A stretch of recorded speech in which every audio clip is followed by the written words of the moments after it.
मलुक नागर साहब, एक बार फिर लगातार तीसरे दिन हल्ला बोल पर आपसे मुलाकात हो रही है, क्योंकि मैं हाईलाइट करना चाहती हूं कि हनुमान बेनीवाल, मलुक नागर, ये देश के वो सांसद हैं जिन्होंने देश की संसद में दर्शक दीर्घा से जब दो लोग कूदे और संदेहात्मक तरीके से उन्होंने वहां पर उत्पात मचाया, जो कि एक बड़े खतरे की आशंका थी। तब तक किसी को नहीं पता था कि उनके पास क्या है, वो क्या कर सकते हैं। आप लोगों ने उनको ओवरपावर किया, मलुक साहब। लेकिन अब इस पूरे मामले को लेकर हर पार्टी की तरफ से तमाम बयान आ रहे हैं। चूंकि आप वहां पर मौजूद थे, आपकी प्रतिक्रिया इन सवालों पर जो अब सरकार पर उठाए जा रहे हैं?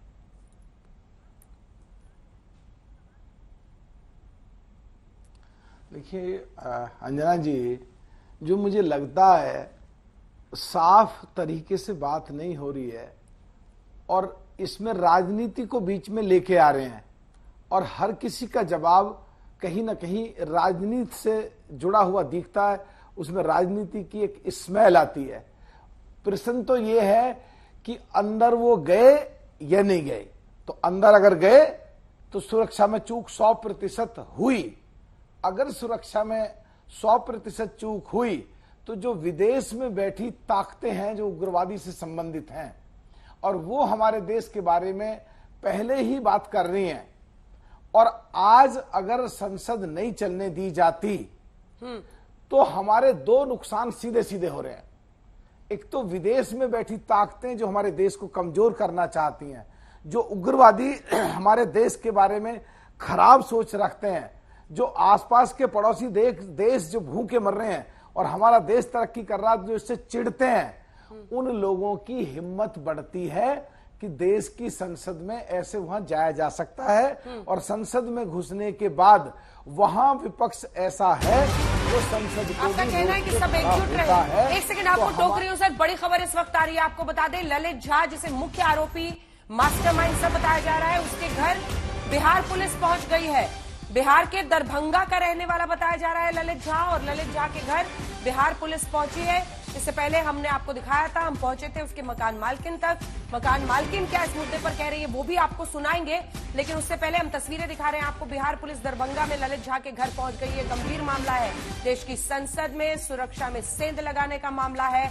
ललित झा यही वो शख्स जिसे आप देख रहे हैं, इसने शहर दर शहर, मैसूरू से लेकर कोलकाता, कोलकाता से लेकर जिंद से लेकर लातूर, इन तमाम जगहों पर अलग अलग तरीके से लोगों को जोड़ा, सोशल मीडिया के जरिए जोड़ा, व्हाट्सएप के जरिए जोड़ा और फिर इस पूरे प्लान को अंजाम तक पहुंचाया। जल्दी से आपको सुना देते हैं इस ललित झा के बारे में जिसे मास्टरमाइंड बताया जा रहा है। और यह सवाल भी पूछा जा रहा है, क्या इस ललित झा के पीछे भी कोई बड़ी ताकत है? ललित झा की मकान मालकिन क्या कह रही है उसके बारे में, कोलकाता वाले घर में, क्योंकि ये है तो बिहार का, दरभंगा का, लेकिन ये कोलकाता में रेंटेड घर में रहता था। सुनिए क्या कह रही है उसकी मकान मालिक। ललित झा इसी फ्लैट में रहते थे ना? आप अभी क्या फ्लैट? हाँ, आपका मेरा फ्लैट है कि रेंट पे रहते थे? हाँ, 5,000 रुपया भाड़ा था। ये दिन में हुआ था, करेंट भाड़ा नहीं 5,500-6 हजार पड़ जाता है। पंखा, 2 पंखा चलता है, सब लेके 5,500-6 हजार रुपया हो जाता है। कौन कौन रहते थे? मम्मी, पापा, ललित, सोनू, ललित का छोटा भाई। आप लोगों ने बहुत करीब से देखा है ललित को, कभी कुछ लगा? कुछ नहीं माने मेरा बेटा चे ललित को हम ज्यादा ভালোবাসता है। लिखा पढ़ा चला, इतना शांत है, किसी के साथ झगड़ा नहीं, किसी को नहीं, कोई नहीं। माता नीचो कर जाता है, माता नीचो कर आता है। हम पूछ कर जीता है, ललित बाजार गया था? हाँ आंटी, हम बाजार गया था। ऐसे बात, बहुत अच्छा बात। लास्ट 10 दिसंबर मम्मी 2 बजे निकले, ललित शाम 6-6:30 बजे निकला था। हम नहीं जानता है, मेरा नीज में एक भाड़ा था, उसको बोल गया। जब वो हाथे बैग है तो बोलते ललित तुम कहाँ जाता हो? हाथ में बैग। बोलते आंटी हम दिल्ली घूमने जाता है, 3-4 दिन मत आएंगे। इस 3 दिसंबर वो लोग यहाँ से निकले थे। हाँ। तो ये मकान मालकिन को आप सुन रहे थे, वो कह रही है कि सामने से उन्हें अच्छा लगता था और बहुत शांत स्वभाव का दिखता था। मलुक बाबू, आपको जरा सुनाती हूँ। देखिए ये पॉलिटिक्स कैसे अब बंगाल तक पहुंच गई है, क्योंकि वहां टीएमसी के विधायक को लेकर अब शुवेंदु अधिकारी क्या कह रहे हैं वो जल्दी से आपको सुना देते हैं, फिर चर्चा आगे ले चलेंगे। इशू यही है, ललित झा का साथ टीएमसी का यूथ विंग्स का वो फंक्शनरीज है। सीधा सीधा ललित झा का साथ टीएमसी का एक तस्वीर नहीं, मल्टीपल नंबर ऑफ तस्वीर है। जो घूम रहा है सोशल मीडिया के द्वारा, वो he is very close to TMC district president and MLA ex minister Tapas Roy. Not only Tapas Roy, north Calcutta और कलकत्ता का बहुत सारे टीएमसी का प्रोमिनेंट लीडर, पब्लिक रिप्रेजेंटेटिव, उसका साथ ललित झा का सीधा सीधा संपर्क था, अभी भी है, बरकरार है। इसलिए ये जो हादसा हुआ है, इस इंसिडेंट के पीछे टीएमसी और ममता बनर्जी की क्या रोल है, उसको भी जांच होना चाहिए। तो सुधांशु जी, समझ नहीं आया, दिल्ली में जांच अभी पूरी होने का इंतजार है, लेकिन लगता है बंगाल में तो जांच पूरी हो गई है।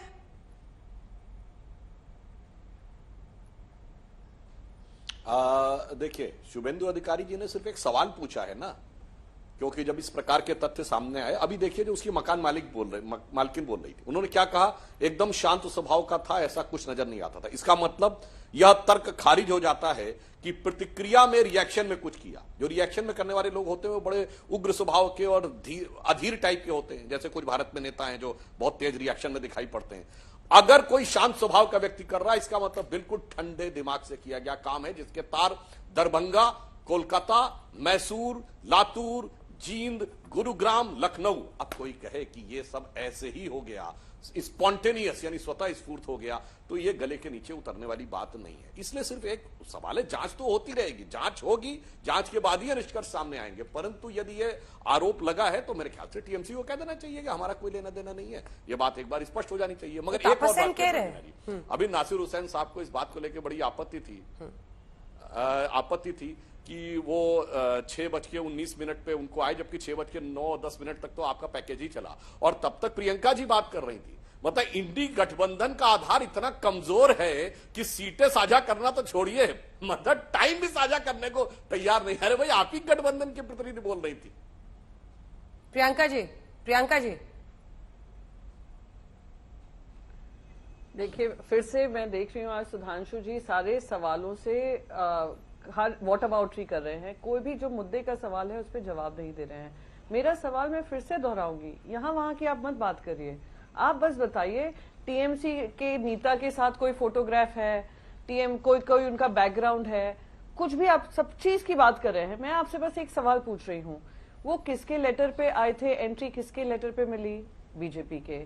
सुरक्षा की जिम्मेदारी किसकी? लोकसभा, अगर सेक्रेटेरिएट की भी कहते हैं, लोकसभा के स्पीकर कौन? भारतीय जनता पार्टी के पूर्व मेंबर रह चुके हैं, अब क्योंकि निष्पक्ष है स्पीकर की चेयर में है। होम मिनिस्ट्री की जिम्मेदारी किसकी? हमारे भारतीय जनता पार्टी के मंत्रीगण की। तो अगर सारी जिम्मेदारी भारतीय जनता पार्टी की होती है तो भारतीय जनता पार्टी, मैं तो कहती हूँ विपक्ष को छोड़िए, सत्ता पक्ष की ये मांग होनी चाहिए कि जवाब दे दीजिए, क्योंकि ये देश की सुरक्षा का मामला है। और मलूक नागर जी से बस एक चीज कहूंगी, उन्होंने कहा सबको एकत्रित होना चाहिए। आपको पता होगा या नहीं होगा, 0 आवर में मैंने भी खालिस्तानी टेररिस्ट के बारे में कहा था कि पार्लियामेंट अटैक की वो बार बार थ्रेट्स दे रहे हैं। अगर आप कह रहे हैं सबको साथ रहना चाहिए, 15 एमपीज को सस्पेंड कर देना, क्योंकि उनकी एकमात्र मांग है कि इस पे सदन में चर्चा हो। क्या एक स्ट्रांग मैसेज पार्लियामेंट से नहीं जाना चाहिए गृह मंत्री का पूरी दुनिया में कि हम इस तरीके का व्यवहार सहेंगे नहीं, अगर हमसे कोई चूक हुई है तो हाँ हम उसका भूल सुधार करेंगे, पर जिसने ये कृत्य किया है हम उसको छोड़ेंगे नहीं? क्यों आप उनको डिफेंड कर रहे हैं कि आकर बात नहीं कर रहे हैं? दीजिए, संसद से मैसेज दीजिए, टेलीविजन चैनल के प्लेटफॉर्म से मैसेज नहीं चाहिए हमें मैसेज चाहिए, दुनिया को चाहिए, देश को चाहिए, इन खालिस्तानी आतंकवादियों को देना चाहिए। कहां से? पार्लियामेंट से, जिससे वो मलूक नागर जी ठीक है, एक सेकंड, मलूक जी बोले, फौरन आ रही हूँ, बहुत देर से हाथ उठा रहे। जी मलूक जी, आ रही हूँ। सुधांशु जी देखिए, नहीं, वो एक तो मेरी बात बीच में रोक दी थी।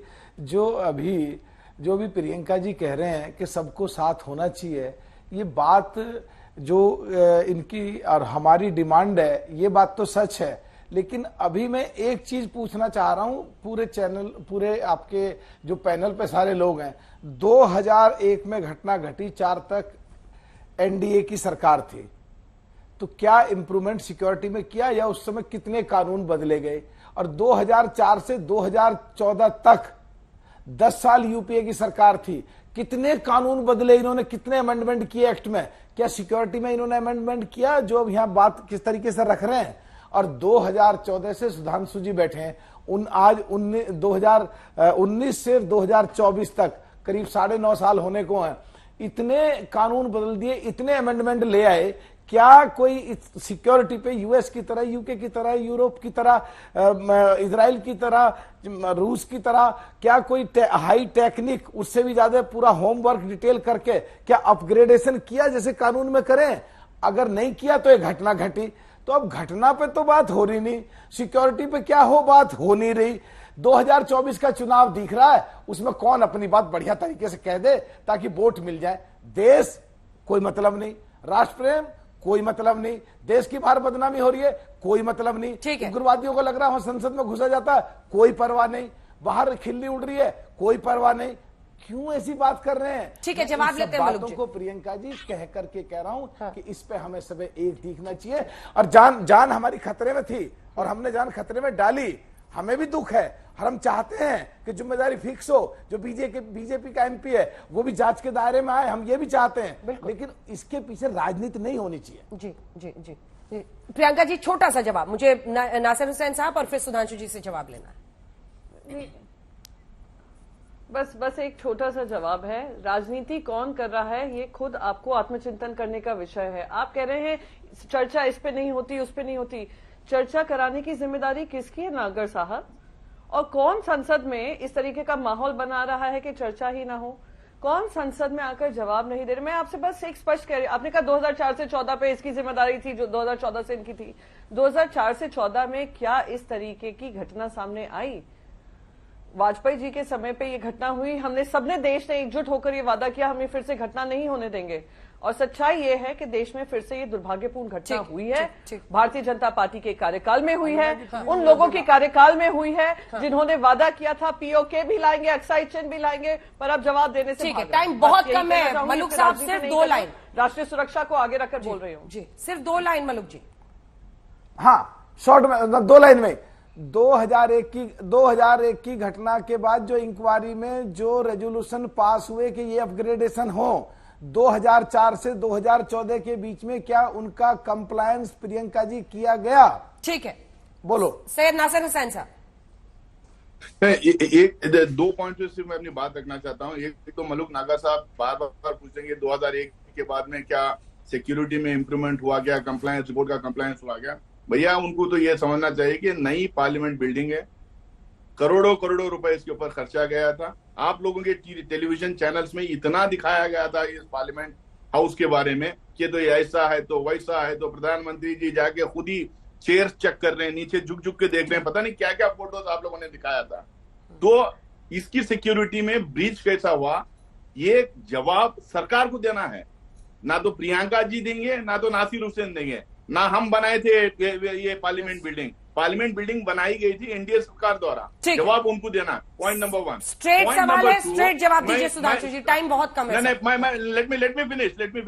पॉइंट नंबर 2, बार ये जो बात आ रही है कि इनके पीछे कौन है, कैसा है, भाई हम वो सब चीजों में जा ही नहीं रहे। आप इंक्वायरी करवाइए और उसके बाद में आपका इंक्वायरी रिपोर्ट पार्लियामेंट के अंदर प्लेस कर सकते हैं या स्टेटमेंट दे सकते हैं, आप दीजिए। हम सिंपल सवाल पूछ रहे हैं। ये भैया आप जो आदमी देखिए, नासिर हुसैन साहब मीडिया पे ठीकरा फोड़ने पे आ गए। मैं याद दिलाना चाहता हूं, इस देश के एक सांसद थे जो मुख्यमंत्री हो गए, उन्होंने पूरा वीडियो संसद के अंदर का जाके बनाया था। जब उन पे कार्रवाई की गई थी तो आप उसके बचाव में आके खड़े हो गए थे।